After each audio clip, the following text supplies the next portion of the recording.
Fala galera! Vim mostrar para vocês que o YouTube criou uma nova ferramenta e que você que é inscrito do canal e curte o nosso conteúdo pode nos ajudar a crescer ainda mais. Estou falando do Valeu Demais. Com apenas um clique, você pode nos ajudar e ainda enviar uma mensagem personalizada em um vídeo específico que você curtiu. Agora, além de deixar o seu like, ajude também deixando um Valeu Demais. Uma boa semana para você e vamos curtir o vídeo. José Ribamar de Oliveira, mais conhecido como Canhoteiro, nascido em Coroatá, no dia 24 de setembro de 1932, foi um jogador brasileiro. Pelé costuma dizer que o tinha como um de seus dois maiores ídolos, ao lado de Zizinho. Canhoteiro media 1,68 m e era um ponta esquerda extremamente habilidoso. Era veloz, e seu drible costumava entortar os adversários. Talvez seu único ponto fraco em campo fosse a marcação. É um dos maiores ídolos do São Paulo de todos os tempos e foi também um dos primeiros jogadores de futebol a ter um fã-clube organizado. O maranhense Canhoteiro iniciou sua carreira profissional atuando pelo América de Fortaleza em 49, chegando pouco depois à seleção cearense.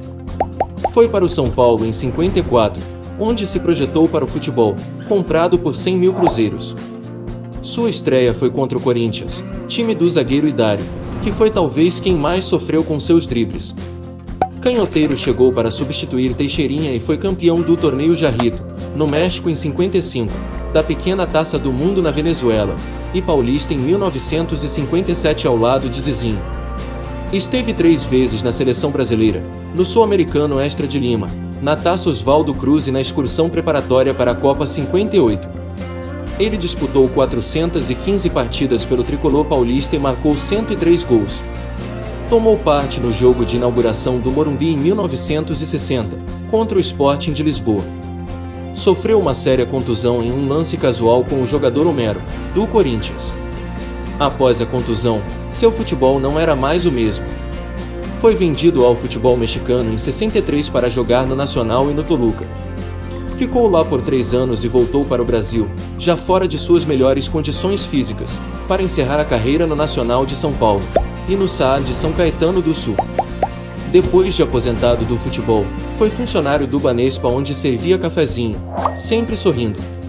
Pela seleção brasileira, Canhoteiro participou de 16 partidas, marcando apenas um gol, justamente na sua estreia contra o Paraguai no Pacaembu, em 1955.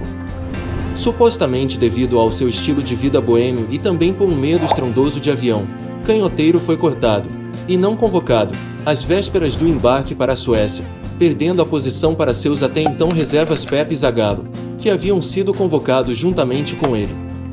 Canhoteiro foi convocado e jogou outras vezes, como contra a Inglaterra em 1959, quando o Brasil venceu por 2-0 com gols de Julinho Botelho e Henrique Frade. Garrincha não pôde jogar e em seu lugar entrou Julinho, que recebeu uma das mais ruidosas vaias da história do Maracanã. O Brasil jogou com Gilmar, Djalma Santos, Bellini, Orlando e Nilton Santos, Dino Sami Didi, Julinho, Henrique, Pelé e Canhoteiro. O técnico era Vicente Feola. E para finalizar esse breve resumo sobre a carreira de um dos maiores pontas da história do futebol brasileiro, seguem algumas de suas conquistas mais importantes. Pelo São Paulo. Campeonato Paulista, 1957. Taça dos Campeões Estaduais de São Paulo e do Rio de Janeiro, 1958. Pequena Taça do Mundo, 1955. E foi isso galera. Não se esqueça de se inscrever no canal e deixar o seu like para ajudar nosso trabalho.